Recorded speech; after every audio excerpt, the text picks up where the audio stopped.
많은 직장인들이 파이어를 꿈꾸지만 현실로 들어가면 전혀 다른 장면이 펼쳐집니다.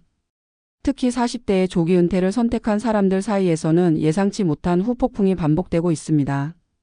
오늘은 실제 사례를 바탕으로 그 후폭풍의 본질을 재정심리사회적 측면에서 풀어보겠습니다. 서울에 사는 43살 박모 씨는 15년간 IT 대기업에서 일한 뒤 파이어족을 선언했습니다.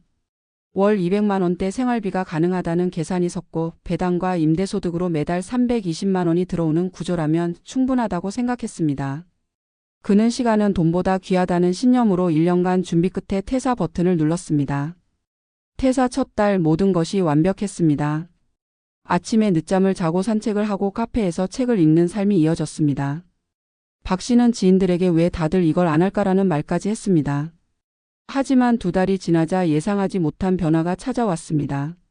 먼저 재정의 불안정이 찾아왔습니다. 배당금이 줄어드는 한두 번의 경험만으로 마음이 크게 흔들렸습니다. 월세 공실이 한 번 발생하자 계산했던 여유가 한순간에 무너졌습니다. 매달 고정적으로 들어온다고 믿었던 소득이 예측보다 훨씬 불안정하다는 사실을 실감했습니다. 그는 일하지 않는 구조에서 소득이 줄어드는 건 단순한 숫자 이상의 충격이었다고 말합니다. 하지만 더 큰 문제는 심리적인 부분에서 시작됐습니다. 일할 때는 몰랐던 하루의 구조 붕괴가 찾아온 것입니다. 아침에 일어날 이유가 흐려졌고 낮에는 무료함이 쌓였고 저녁에는 쓸쓸함이 고개를 들었습니다. 특히 주말이 가장 괴로웠다고 합니다. 일할 때는 주말이 회복의 시간이었다면 조기 은퇴 후 주말은 비교 대상이 되는 시간이었습니다. 일하는 친구들이 가족과 시간을 보내는 모습을 보며 나는 지금 무엇을 하고 있지라는 생각이 계속 밀려왔습니다. 사회적 관계는 더 빠르게 붕괴했습니다. 회사의 인간관계가 사라지자 하루에 말을 한마디도 하지 않는 날이 생겼습니다. 평일 낮에는 친구들을 만나기 어렵고 저녁에는 대화 상대가 줄었습니다. 그는 돈이 줄어드는 것보다 사람이 줄어드는 게 훨씬 무서웠다고 말합니다. 이후 박 씨는 6개월 만에 다시 고민을 시작했습니다. 나 은퇴한 거 맞나? 그럼 왜 이렇게 불안하지? 왜 더 자유로워졌는데 더 작아진 느낌이 들지? 이 질문들이 매일같이 따라다녔다고 합니다. 전문가들이 공통적으로 이야기하는 것은 이렇습니다. 파이어족의 후폭풍은 돈보다 구조 상실에서 먼저 온다는 사실입니다. 사람을 움직이게 하는 것은 소득이 아니라 목적입니다. 직장이 줄 수 있는 가장 큰 가치도 돈이 아니라 역할입니다. 40대 조기 은퇴에서 후회가 많은 이유는 바로 이 역할이 너무 갑자기 사라지기 때문입니다. 삶의 속도가 느려지는 것이 아니라 삶의 중심이 사라지는 경험을 하게 되는 것입니다. 또 하나의 공통되는 후폭풍은 정체성 붕괴입니다. 일을 할 때는 본인의 가치를 결과로 증명할 수 있었지만 조기 은퇴 후에는 그 결과물이 하루에도 하나도 남지 않는 날이 반복됩니다. 그때 마음속에서 나는 지금 어떤 사람인가라는 질문이 떠오르고 이 질문이 계속될수록 무기력감이 깊어집니다. 재정적인 부분에서도 흔히 놓치는 부분이 있습니다. 40대는 은퇴라고 하기엔 너무 이르고 노동시장에 다시 돌아가기엔 애매한 나이입니다.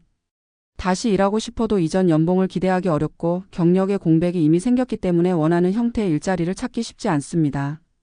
이것이 40대 파이어족 후의 사례에서 반복적으로 나타나는 패턴입니다. 박 씨는 결국 1년 만에 다시 일을 시작했습니다. 하지만 예전 직군이 아닌 시간제로 가능한 프로젝트 기반 일을 선택했습니다. 그는 말합니다. 파이어는 실패가 아니라 조정이 필요했다. 나는 돈에서 자유로워지는 것이 아니라 일의 균형을 잡는 것이 필요했던 사람이었다. 이 사례는 조기 은퇴가 잘못된 선택이라는 뜻이 아닙니다. 문제는 준비의 방향입니다. 돈이 준비되었다고 마음이 준비된 것이 아닙니다. 시간이 많아졌다고 삶의 의미가 채워지는 것도 아닙니다. 그리고 가장 중요한 것은 관계는 자동으로 유지되지 않는다는 사실입니다. 40대의 파이어족을 선택할 때 가장 중요한 질문은 이것입니다. 나는 무엇에서 벗어나고 싶은가가 아니라 나는 무엇을 향해 가고 싶은가? 벗어나는 이유만으로 떠나면 후폭풍이 찾아오고 향하는 이유가 있을 때만 새로운 구조를 만들 수 있습니다. 여러분의 은퇴는 도망이 아니라 방향이 되어야 합니다. 오늘 이야기가 여러분의 인생 선택을 조금 더 단단하게 만들길 바랍니다. 40대의 파이어족을 선택한 사람들의 후폭풍은 단순히 돈이 부족해서 생기는 문제가 아니다. 조기 은퇴 이후 이들이 가장 먼저 경험하는 것은 삶의 기반이 사라지는 감각이다. 그들은 자신이 누구였는지 설명할 단어가 사라지고 하루를 지탱하던 작은 리듬들이 무너지고 사회적 연결이 빠르게 끊어지는 상황을 마주하게 된다. 은퇴 이후의 삶이 어렵다는 말은 흔히 재정적 부담에서 시작된다고 생각하지만 실제 상담 현장에서 가장 먼저 흔들리는 것은 마음과 역할이다. 특히 40대라는 시기는 은퇴라고 부르기에는 이르고 그렇다고 다시 직장으로 돌아가기에는 이미 마음이 멀어진 상태이기 때문에 그 간극이 더욱 크게 느껴진다. 많은 사람들은 파이어족을 선택하기 전 월급의 압박과 직장 스트레스가 자신의 삶을 잠식한다고 느낀다. 그래서 벗어나는 선택을 하면 삶이 저절로 좋아질 것이라 예상한다. 하지만 사람을 고통스럽게 한 것이 단순히 일의 강도만은 아니라는 점을 놓친다. 일은 분명 스트레스를 주지만 동시에 사회적 역할을 제공하는 장치이기도 하다.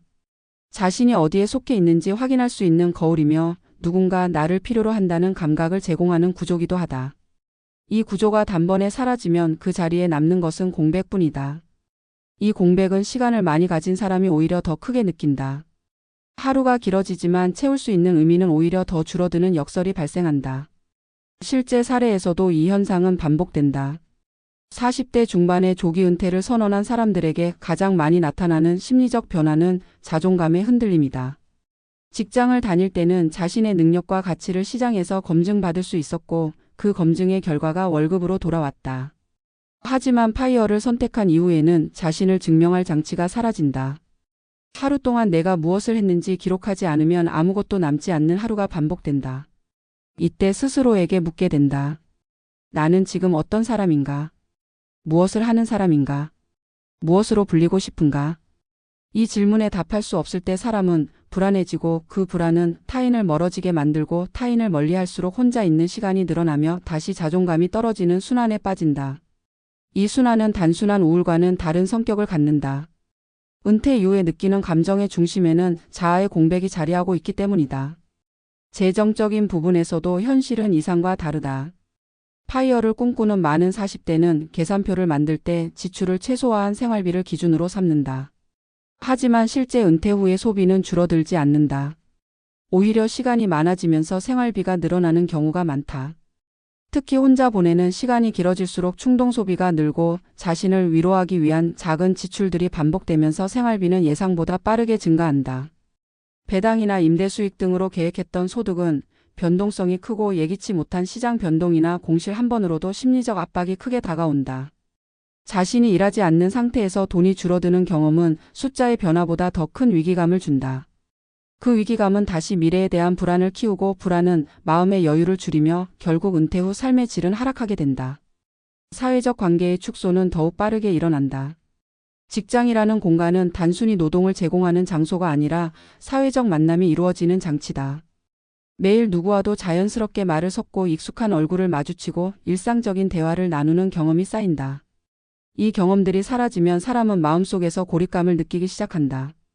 파이어족이 된 후 가장 먼저 줄어드는 것은 대화의 총량이다. 하루에 한마디도 하지 않는 날이 생기고 자신이 사회적 존재라는 감각이 희미해진다. 이 감각의 소멸은 우울과 무기력으로 이어지고 무기력은 사람을 외부로부터 멀어지게 만든다. 그 결과 은퇴 후 인간관계는 매우 좁고 얇아진다. 관계의 부재는 감정적 건강을 크게 악화시키는 요소다. 40대 파이어족이 다시 일을 찾는 경우가 많은 이유도 여기에 있다. 그들은 단순히 돈이 부족해서 돌아가는 것이 아니다. 자신이 사회 속에서 위치를 다시 확보하기 위해 돌아간다. 완전한 무직이 주는 불안과 정체성의 혼란을 견디기 어렵기 때문이다. 하지만 문제는 직장으로 돌아가는 과정이 쉽지 않다는 데 있다. 40대 이후의 재취업은 경쟁력이 낮아진 상태에서 진행되며 이전과 같은 조건을 기대하기 어렵고 경력의 공백이 새로운 부담으로 작용한다. 이 시기의 불확실성은 마음을 더욱 조급하게 만들고 자신감을 잃게 한다.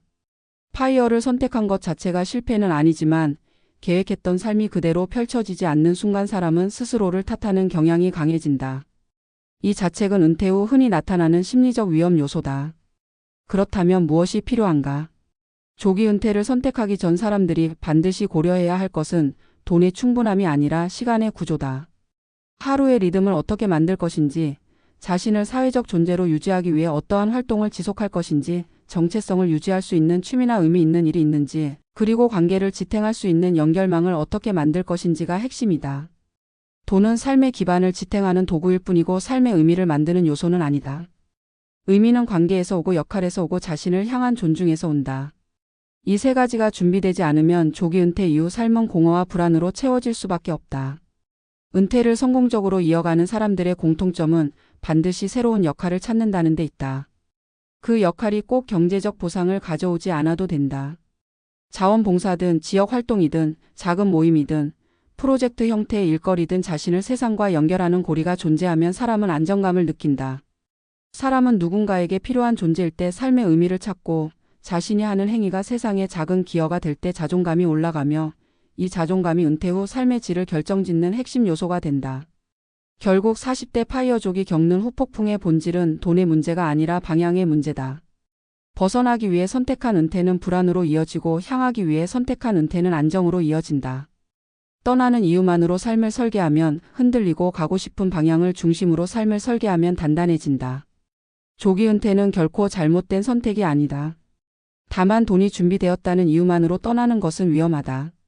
마음의 구조와 사회적 구조를 함께 준비했을 때만 파이어족의 삶은 안정적이고 지속 가능해진다. 마지막으로 남는 메시지는 이것이다. 은퇴는 도망이 아니라 이동이어야 한다. 도망칠 때는 뒤를 보게 되지만 이동할 때는 앞으로 보이기 때문이다. 여러분이 어떤 선택을 하든 그 선택이 두려움이 아닌 방향에 의해 결정되길 바란다.